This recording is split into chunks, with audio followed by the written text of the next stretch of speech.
Hello' everyone, আজি আহিছোঁ এটা ৰেচিপি ভিডিঅ' লৈ। মানে ৰাতিৰ ভাত যদি আপোনালোকৰ ৰৈ যায়, পঁইতা ভাতৰ সলনি আপোনালোকে ধুনীয়া এটা ৰেচিপি বনাই খাব পাৰে।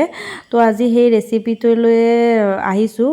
ৰেচিপিটোৰ কাৰণে কিছুমান ইনগ্ৰিডিয়েণ্টছ লৈছোঁ, যেনেকৈ আলু কাটি লৈছোঁ সৰু সৰুকৈ, পিঁয়াজ কাটি লৈছোঁ, অকণমান বাদাম, অকণমান কাজু লৈছোঁ। কাজু মোৰ তাত গোটা কাজু নাছিলেই, তো মই সৰু সৰু কাজুৱে লৈছোঁ। এইফালে লৈছোঁ নৰসিংহ পাত আৰু দুটা কণী। এইখিনি আমাৰ যি ইনগ্ৰিডিয়েণ্টছ, ভাত আছিলে ৰাতিৰ। তো বলক আমি ভিডিঅ'টো আৰম্ভ কৰোঁ। এইফালে মই কেৰাহী পাতি দিছোঁ। কেৰাহী অলৰেডি গৰম হৈ গৈছে। মই তেল দিছোঁ, ৰিফাইন অইল দিছোঁ। তো তেলখিনি গৰম হ'বলৈ দিছোঁ। তেলখিনি গৰম হোৱাৰ পিছত মই দিছোঁ ইয়াতে বাদামখিনি আগতীয়াকৈ অকণমান ভাজি ল'ব লাগিব। মানে বাদামখিনি অলপ মচমচীয়া কৰি উঠাই ল'ব লাগিব। বাদাম দিলে মানে এই ৰেচিপিটোৰ সোৱাদটো আৰু দুগুণ বাঢ়ি যায়। মানে ক্ৰাঞ্চি যেতিয়া বাদামটো হৈ থাকে ৰেচিপিটোত, তেতিয়া মানে ভাল লাগে খাই। তো বাদামখিনি হৈ গৈছে মচমচীয়া। তো এইখিনি উঠাই থৈছোঁ।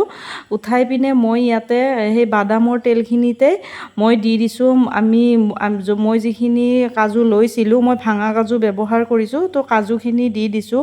কাজুখিনি মোৰ পটককৈ, তেল যিহেতুকে গৰম হৈ আছে, পটককৈ ৰংচঙীয়া হৈ গৈছে। তো কাজুখিনি ৰংচঙীয়া, অকণমান ৰং গল্ডেন টাইপৰ কালাৰ হোৱাৰ লগে লগেও কাজুখিনি উঠাই দিছোঁ। উঠাই আপোনালোকে বহুতেই এইটো ৰেচিপি জানে চাগে, তথাপিও যিসকলে নাজানে ৰাতিৰ ভাতকেইটা কেনেকৈ ব্যৱহাৰ কৰিব পঁইতা ভাতৰ সলনি, তো তেওঁলোকৰ কাৰণে ৰেচিপিটো দিছোঁ।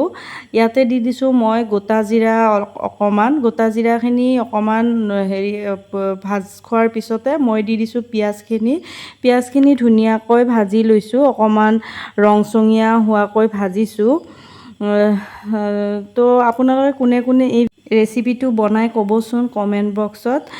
তো এই পিঁয়াজখিনি যেতিয়া পূৰা অকণমান ৰংচঙীয়া হ'বলৈ ধৰিছে, তেতিয়াতে মই ইয়াতে দি দিছোঁ যিখিনি আমাৰ পাত আছিলে, নৰসিংহ পাত, সেই নৰসিংহৰ পাতখিনি দি দিছোঁ। তাৰ লগতে দি দিছোঁ আলুখিনিও। নৰসিংহৰ পাত আৰু আলু দিয়া যিখিনি ভিডিঅ' সেইখিনি মোৰ কেপচাৰ কৰা নহ'ল, মানে পাহৰি থাকিলোঁ, কেনেকৈ কি হ'ল নাজানো। ইয়াতে দি দিছোঁ মই অকণমান এচামুচমান নিমখ সোৱাদ অনুসৰি, আৰু দিছোঁ হালধি দি অকণমান লাৰি 2-3 মিনিটমান ঢাকি ৰাখিছোঁ। সিজিবলৈ লাগিবতো আলুখিনি।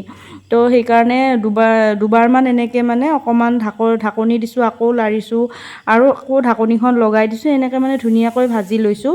যেতিয়া আলুখিনি মচমচীয়া অকণমান হৈছে, তেতিয়া মই মাজত এনেকৈ খালী জেগা উলিয়াই পিনে কণীখিনি দি দিছোঁ। কণীখিনিও ধুনীয়াকৈ কণীৰ কেঁচা গোন্ধটো যোৱালৈকে ভাজি ল'ব লাগিব। কণীখিনি তেনেকৈ ভাজিছোঁ। ভাজি গোটেই আলুখিনিৰ লগত কণীখিনি মিক্স কৰি দিছোঁ। কণীখিনি ভালকৈ ভাজিব। কণীখিনি যদি একদম ভালকৈ ভাজ নাখায়, মই কিবা এটা গোন্ধ পাওঁ কণীৰ।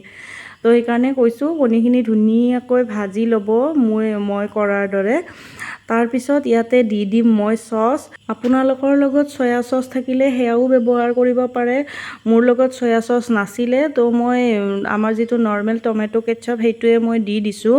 তো ধুনীয়াকৈ লাৰি দিব, মানে মিহলাই ল'ব চচখিনি। তাৰপিছত দি দিম মই ৰাতিৰ ভাতকেইটা, যিকেইটা মই মানে ধুনীয়াকৈ এটা এটা কৰি হাতেৰে কৰি লৈছিলোঁ। মানে ৰাতিৰ ভাতটো কুকাৰত থৈ দিলে পূৰা গোটা হৈ থাকে যে, এইবিলাক মই ভাঙি লৈছোঁ হাতেৰে। তেনেকৈ ভাঙি ল'ব, নহ'লে কেৰাহীত ভাঙিবলৈ বহুত বেছি দিগদাৰ হ'ব। আগতীয়াকৈ মই ভাঙি লৈছিলোঁ। ধুনীয়াকৈ এটা এটা হৈয়ে আছিলে। তাৰপিছত ধুনীয়াকৈ এইখিনি মিক্স কৰিছোঁ। নেমু থাকিলে আপোনালোকে নেমু দিব পাৰে। মই দিয়া নাই, কাৰণ মই সিমান এটা ভাল নাপাওঁ। তো এইটো ধুনীয়াকৈ লাৰিছোঁ। পূৰা এটা এটা হৈ গৈছে, অলম'ষ্ট ভাজ খাই গৈছে, আৰু পূৰা মিক্স হৈ গৈছে। গোটেই বস্তুখিনিয়ে মিক্স হৈ গৈছে। তো আপোনালোকে দেখিব পাৰিছেই চাগে, পূৰা এটা এটা হৈছে বস্তুবিলাক, ভাতকেইটা। তাৰপিছত দি দিছোঁ মই বাদাম আৰু কাজুখিনি ভাজি ৰখা। তো আকৌ ধুনীয়াকৈ মিলাইছোঁ। বাদাম আৰু কাজুখিনি দিয়াৰ পিছত বেছি সময় ৰাখিব নালাগে, কাৰণ বেছি সময় ৰাখিলে বাদামটো আকৌ সেমেকি যাব পাৰে ভাতৰ লগত। তো এয়া আমাৰ ৰাতিৰ ভাতৰ যিটো ফ্ৰাইড ৰাইচ, এইটো পূৰা ৰেডি হৈ গৈছে। খাবলৈ বহুত বেছি টেষ্টি হৈছিলে, বহুত বেছি সোৱাদ লগা। আপোনালোকে কেতিয়াবা বনাই পিনে চাবচোন, যোনে যোনে নবনাই ঘৰত, বহুত ভাল লাগে খাই। তো আজি আমাৰ ৰাতিপুৱাৰ ব্ৰেকফাষ্ট আছিল এয়াই। তো আপোনালোকে ঘৰত ট্ৰাই কৰিব। নেক্সট এটা ভিডিঅ'ত আকৌ লগ পাম, তেতিয়ালৈ আহিছোঁ, বাই বাই।